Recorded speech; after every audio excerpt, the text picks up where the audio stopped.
Por que você foi chamado? Por que Deus te chamou? Para que você faça a diferença. Você foi chamado para fazer a diferença. Você foi chamado para resplandecer, para que a glória de Deus manifestasse em você e o nome de Jesus fosse glorificado.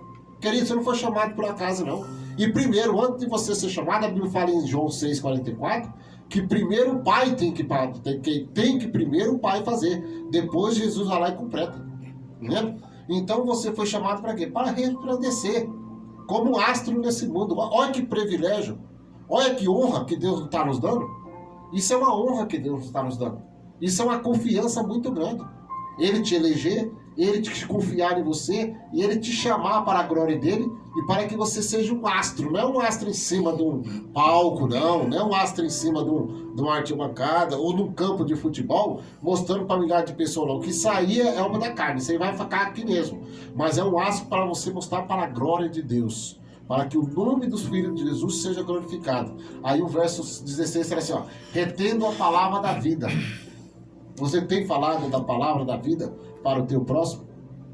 Você tem falado da palavra da vida para o teu amigo? Para aquele que está mais perto de você? Ou você tem retendo? Ou você segura essas promessas? Ou você fala assim, não, eu já tô com o reino já completo, eu e minha família, então não vou parar por aqui mesmo.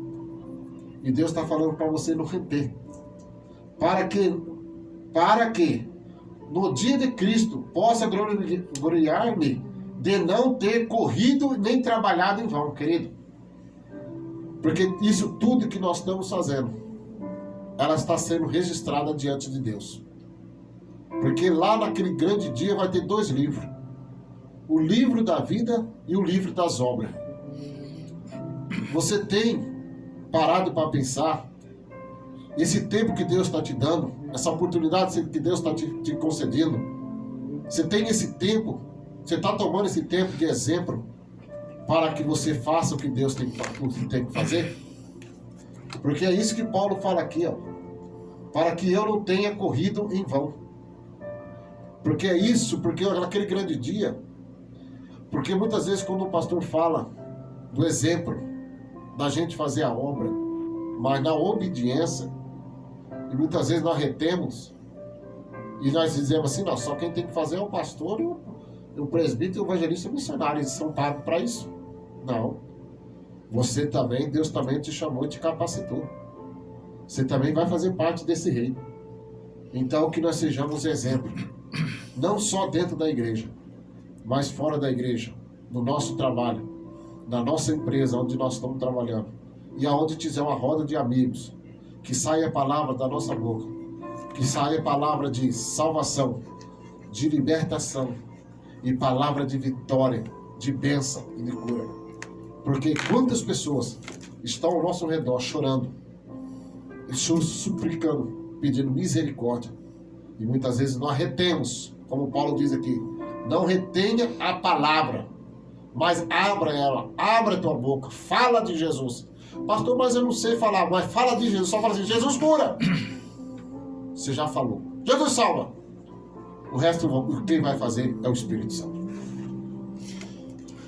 É isso, meu amado. Nós vemos que a obra para combater, a ordem é combater juntamente, na mesma fé, o Evangelho, para combater junto, unidos, no mesmo Espírito, é o que diz o capítulo 1, verso 27.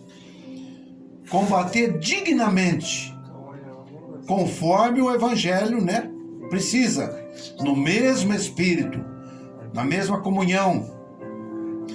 O Senhor mesmo disse, olha, um reino dividido não subsiste. Amado, um reino dividido não subsiste. Se nós temos que trabalhar para o reino de Deus, precisamos estar plenamente unidos. Precisamos estar em plena humildade, simplicidade. Diz lá a palavra de Deus, nós lemos lá no verso 3 e 4, considere o outro superior a você. Considere. Nós somos um corpo, amado. Se um membro do corpo estiver doente, Se um membro do corpo não for bem no seu ministério, todo o corpo sofre as consequências. Todo o corpo vai ter consequências que não vai ser de vitória. Vai ser consequências de destruição. Então precisamos estar em plena comunhão, combatendo unidos, orando unidos, intercedendo unidos. Mas o que muitas vezes traz essa divisão, esse desentendimento, porque o verso 13 diz que é Deus que opera em vós tanto querer como efetuar, como executar. O que ele está dizendo? Olha, ele está dizendo para nós assim: ouvi o que o Espírito de Deus está dizendo. E o Espírito de Deus não se calou não, ele está falando. Mas sabe o que acontece? Muitas vezes as pessoas tapam os ouvidos. Não faz a vontade do Espírito Santo, faz a dele. E aí, sabe o que acontece? Em vez de ele trabalhar para o Senhor, ele está trabalhando para ele mesmo. Ele não está mais trabalhando para o Senhor, está trabalhando para si. Está fazendo um reino para si mesmo. Não vai funcionar, amado. Desse jeito ele não está operando a salvação com temor e tremor. Ele não está operando, porque ele não está com o alvo de glória, de glorificar a Deus, de exaltar a Deus. O foco dele muitas vezes não é a salvação dos outros, mas o foco dele muitas vezes é se aparecer, é ele ter sucesso. E muitas vezes Deus quer que o outro faça a obra. Não é para você fazer, é para o outro fazer. Até o mais simples, até o mais humilde, porque o Senhor escolhe as coisas mais humildes, mais simples, mais fracas para fazer a manifestação da glória dele. E nós temos que estar com os ouvidos bem abertos. O que o Espírito de Deus está dizendo, para que Deus seja glorificado, para que possamos estar em plena comunhão e a obra ser feita segundo o Espírito de Deus, segundo o que Ele quer, e não o que nós pensamos ou muitas vezes queremos.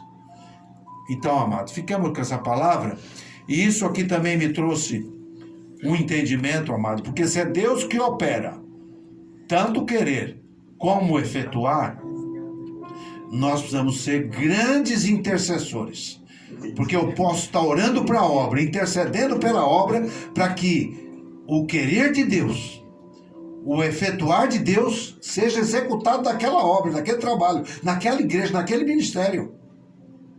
Então, eu posso orar para que o querer de Deus seja operado, né? Para que o Espírito de Deus haja de tal maneira que ele desperte, e ele faça, e ele opere, e ele leve as pessoas a entender e fazer a vontade dele, e assim também dentro de uma própria família. Eu posso orar para que um membro tenha a vontade de Deus, o desejo de Deus, o querer de Deus. Eu posso interceder e Deus vai operar, vai agir e vai fazer prevalecer a vontade dele. E a glória de Deus será manifesta dessa forma. Fiquemos com essa palavra, amém? Louvado seja o nome de Jesus, glória a Deus, que é verdade.